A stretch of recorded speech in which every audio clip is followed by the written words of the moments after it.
The 1998 Belgian Grand Prix stands as one of the most chaotic and emotionally resonant races in Formula One history. From the moment the lights went out, chaos reigned, legends stumbled, and a team long dismissed as an underdog found themselves on top of the world. This race wasn't just a turning point in the season.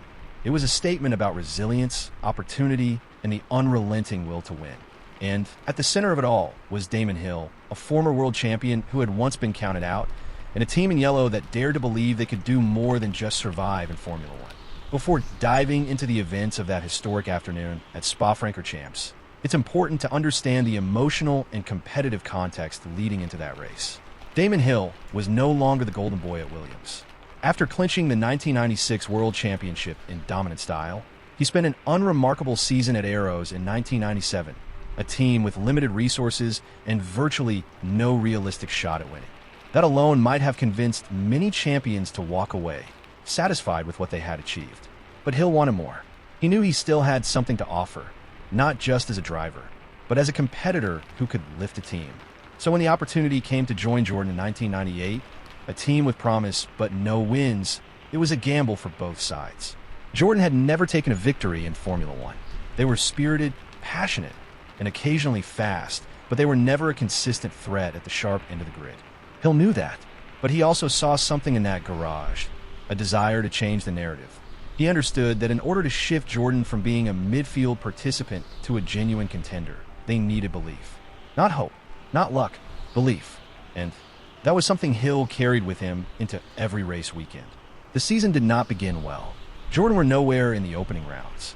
0 points from the first 8 races. For most teams, this would have signaled damage control and a quiet fade into the background. But Jordan, led by Eddie Jordan's restless energy and Hill's determination, kept pushing. Slowly, progress came. A pair of fourth-place finishes in Germany and Hungary marked a turning point. They weren't wins, but they were proof that something was starting to click. Then came Spa. If there's a track that every driver secretly ranks as their favorite, it's Spa Francorchamps. It's the kind of circuit that demands courage and skill, a true test of a driver's mettle. The undulating hills, the daunting corners, the unpredictable weather. Spa is pure Formula One. And that weekend in 1998 would showcase the circuit's drama in full. Rain had already started falling heavily by the time the cars lined up on the grid. It wasn't a drizzle. It was the kind of deluge that turns Grand Prix races into endurance tests. The visibility was near zero in the spray. When the lights went out, McLaren's Mika Häkkinen launched from pole while his teammate David Coulthard started from the front row as well. But by turn 1, the grid had already begun to unravel. Coulthard lost control as he exited La Source, spinning across the track and triggering a multi-car pileup that remains one of the most visually stunning and destructive in the sport's modern history. Over half the grid was taken out in a matter of seconds. Wheels flew, cars slammed into each other, and carbon fiber littered the straight. Amazingly, no one was seriously injured. But the scene was complete carnage, and the race was red flagged immediately. What followed was an extended delay as teams scrambled to piece together spare cars and get their drivers ready for a restart. Damon Hill, however, made a decision in that moment that arguably set the tone for what would follow. He stayed in his car. He didn't get out, didn't distract himself, didn't allow his focus to waver. He knew that to win at Spa in the wet required absolute concentration. The idea of breaking that focus, even just for a few minutes, was a risk he wasn't willing to take. Eventually, the race was restarted, and it was Hill, not Häkkinen or Schumacher, who grabbed the lead going into the first corner. What followed was a masterclass in wet weather driving. With the rain continuing to pour, the conditions were beyond treacherous. Visibility was almost non-existent, and even the straights offered no guarantees. At Spa, in the dry, a driver can feel the rhythm of the track. In the wet, it's all instinct and control. Hill found his rhythm early and used his experience to great effect. Häkkinen's race ended early after a spin and contact with Johnny Herbert's Sauber. Coulthard, still recovering from the earlier chaos, was circulating when Michael Schumacher came up to lap him. Schumacher had carved through the field with trademark precision and was leading the race comfortably when he approached the slower McLaren. And then disaster. In the blinding spray, Schumacher slammed into the back of Coulthard, destroying his front suspension and ending his race on the spot. What could have been a dominant when became a shocking exit. Schumacher was furious, storming down the pit lane to confront Coulthard in one of the most infamous scenes of that era. It was raw emotion, the kind that only a race like Spa could trigger. That left the door wide open for Hill and Jordan. But it wasn't over yet. Ralf Schumacher had worked his way up to second place, and now it was a Jordan 1-2. It sounds ideal on paper, but inside the team, tensions were brewing. Ralf was younger, hungry for his first win, and not necessarily going to play the team game without prompting. Hill, meanwhile, was thinking long-term. He knew the significance of a 1-2 finish. It would be historic. It would be the team's first win, and to have both cars on the podium would elevate Jordan's standing in the sport overnight. Hill got on the radio to Eddie Jordan and made a call. He asked the team to tell Ralf to hold position. It wasn't a command out of fear, but a strategic plea. Don't throw this away by racing each other in the wet.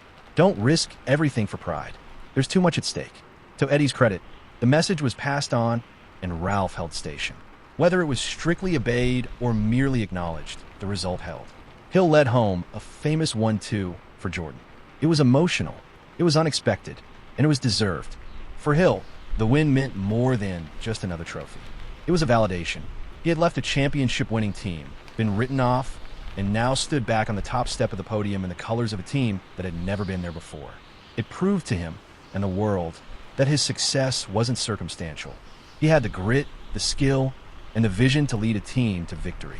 That day also transformed Eddie Jordan's outfit from midfield hopefuls to genuine players in the Formula One ecosystem. The victory injected confidence and credibility into the team.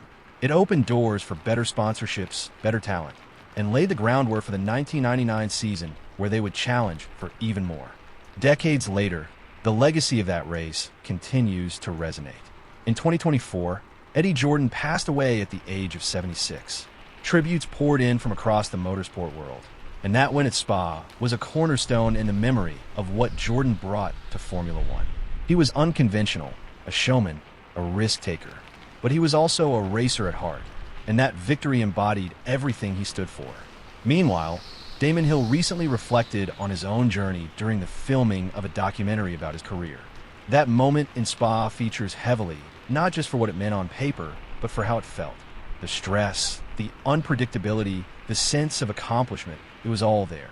And in hindsight, Hill is grateful he didn't walk away after 1996, that he continued, endured, and helped write one of the greatest stories in Grand Prix history. The 1998 Belgian Grand Prix wasn't just about the rain, or the crashes, or the drama. It was about the human element of Formula One, the decisions under pressure, the leadership in moments of uncertainty, the desire to rise above circumstances and rewrite expectations. It reminded us why we watch this sport, not just for the results, but for the stories behind them. Spa will always be Spa, treacherous, beautiful, unpredictable, and in 1998, it gave us a race that captured every reason why Formula One matters. It wasn't just a race win for Jordan. It was a moment of transformation for everyone involved. And in a world that often forgets how difficult it is to win in Formula One, this was a reminder. Sometimes, all it takes is one weekend, one race, and one opportunity seized.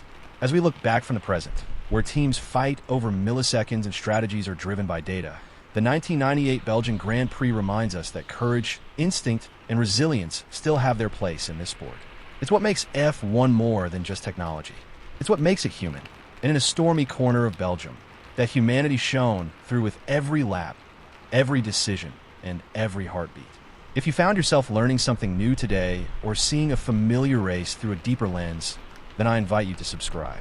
This channel is built for fans like you who crave more than just headlines. Together, we'll continue uncovering stories that matter, one race at a time. Hello, McLaren faithful. Don't forget to like, comment, and subscribe so you never miss any McLaren and F1 updates with relaxing ASMR elements.